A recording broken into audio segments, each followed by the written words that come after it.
भगवान शिव को बेलपत्र क्यों इतने प्रिय हैं, ये कथा आपको अचरज में डाल देगी।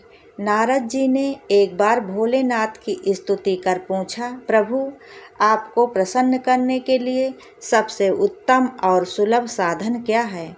त्रिलोकीनाथ, आप तो निर्विकार और निष्काम हैं, आप सहज ही प्रसन्न हो जाते हैं। फिर भी मेरी जानने की इच्छा है कि आपको क्या प्रिय है। शिव जी बोले, नारद जी, वैसे तो मुझे भक्ति भाव सबसे प्रिय है, फिर भी आपने पूछा है तो बताता हूँ। मुझे जल के साथ साथ बिल्वपत्र बहुत प्रिय है। जो अखंड बिल्वपत्र मुझे श्रद्धा से अर्पित करते हैं, मैं उन्हें अपने लोक में स्थान देता हूँ। नारद जी भगवान शंकर और माता पार्वती की वंदना कर अपने लोक को चले गए।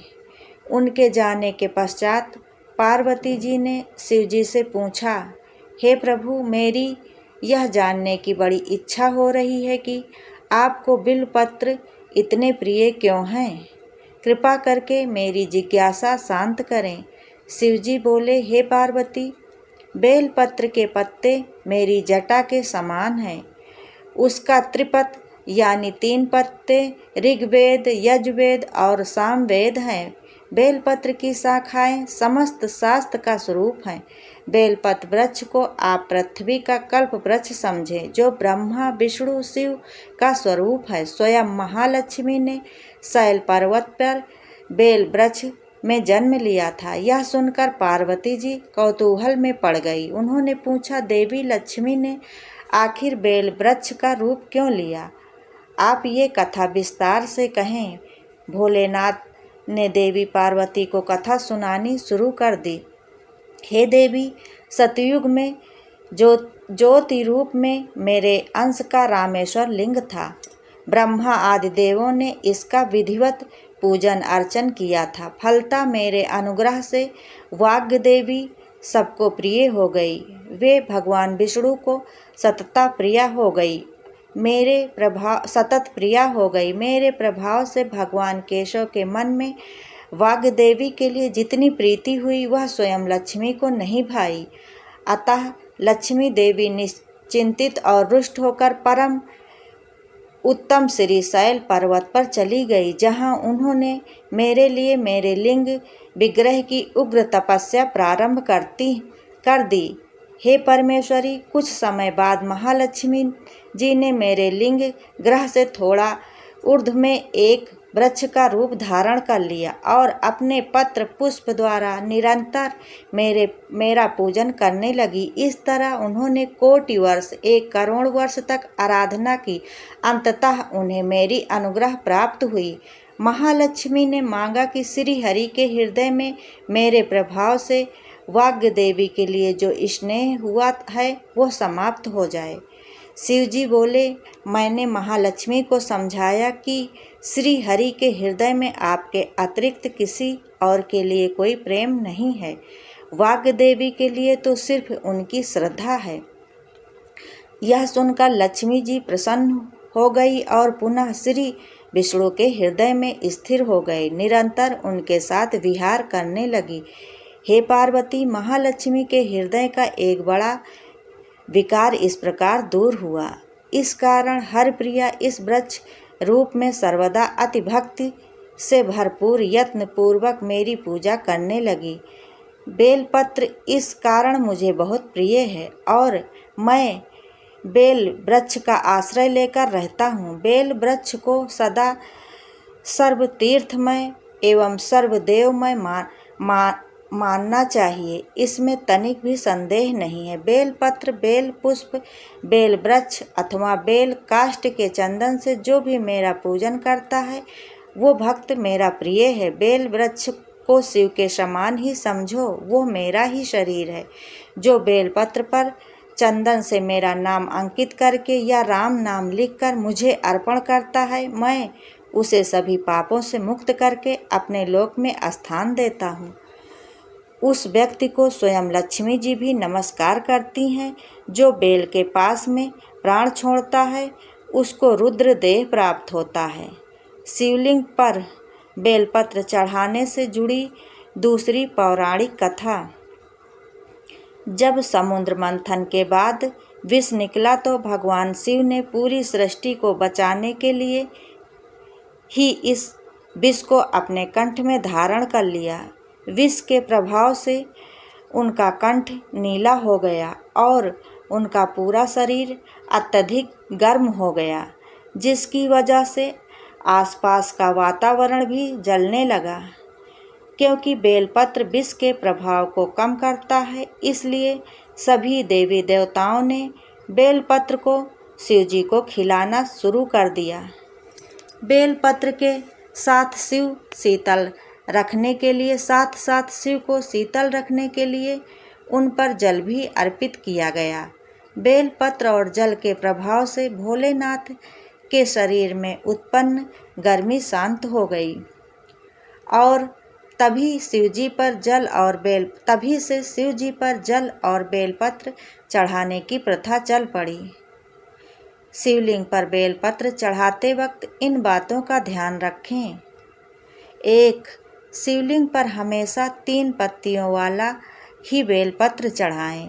2. बेलपत्र को भगवान शिव को अर्पित करने से पहले अच्छे से धोकर इस्तेमाल करें। 3. जब भी भोलेनाथ को बेलपत्र चढ़ाएं तो इस बात का ध्यान रखें कि बेलपत्र चढ़ाने के बाद जल जरूर अर्पण करें। 4. बेलपत्र चढ़ाते समय ध्यान रखें कि बेलपत्र खंडित नहीं होने चाहिए।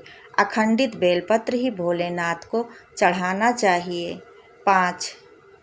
बेलपत्र चढ़ाते समय ओम नमः शिवाय मंत्र का जाप भी करें। सावन का महीना हो या फिर महाशिवरात्रि का त्यौहार, शिव मंदिरों में भक्तों का तांता लगा रहता है और हर कोई शिवलिंग पर जल के साथ साथ बेलपत्र अवश्य चढ़ाता है। जब बात भगवान शिव की सबसे प्रिय चीज़ों की आती है तो उसमें सबसे पहले बेलपत्र का नाम आता है। यह बात तो सभी जानते हैं कि बेलपत्र भगवान शिव को बेहद प्रिय है और शिवलिंग पर बेलपत्र चढ़ाए बिना पूजा को पूर्ण नहीं माना जाता। ऐसी मान्यता है कि शिवलिंग पर बेलपत्र अर्पित करने से महादेव प्रसन्न होते हैं और श्रद्धालुओं को मनवांछित फल की प्राप्ति होती है। इसलिए अगर आप भी भोलेनाथ की विशेष कृपा पाना चाहते हैं तो रोज नहीं तो सोमवार के दिन शिवलिंग पर बेलपत्र जरूर अर्पण करें। महाशिवरात्रि हो या सावन का महीना, ऐसे मौके पर भगवान शिव को बेलपत्र जरूर चढ़ाएं। बेलपत्र में 3 पत्तियां एक साथ जुड़ी होती हैं, जिसको लेकर कई तरह की मान्यताएं प्रचलित हैं। 3 पत्तों को कहीं त्रिदेव, सृजन पालन और विनाश के देव ब्रह्मा विष्णु और शिव तो कहीं 3 गुणों सत्व रज और तम तो कहीं 3 ध्वनियों जिनकी सम्मिलित गूंज से ओम बनता है का प्रतीक माना जाता है। बेलपत्र की इन पत्तियों को महादेव की 3 आँखें या उनके शस्त्र त्रिशूल का भी प्रतीक माना जाता है। घर में बेलपत्र लगाने का महत्व। बेलपत्र का पौधा भगवान शिव को काफ़ी प्रिय है और इसे घर के लिए शुभ माना जाता है। बेलपत्र से सकारात्मकता आती है और स्वास्थ्य लाभ भी मिलता है। बेलपत्र को संस्कृत में बिल्वपत्र कहा जाता है। बेलपत्र को काफ़ी पवित्र माना जाता है, जिसे देवी देवताओं को चढ़ाया जाता है। बिल्व शब्द का अर्थ बेल का पेड़ और पत्र का अर्थ पत्ता होता है। इस पौधे पर कठोर खोल और हल्के तीखे स्वाद वाला बेल फल लगता है। पुराणों और वेदों के अनुसार बेलपत्र का धार्मिक, औषधि तथा सांस्कृतिक महत्व है। हिंदू धर्म में बेलपत्र के पौधे को दिव्य वृक्ष माना जाता है, जिसे भगवान शिव को चढ़ाया जाता है।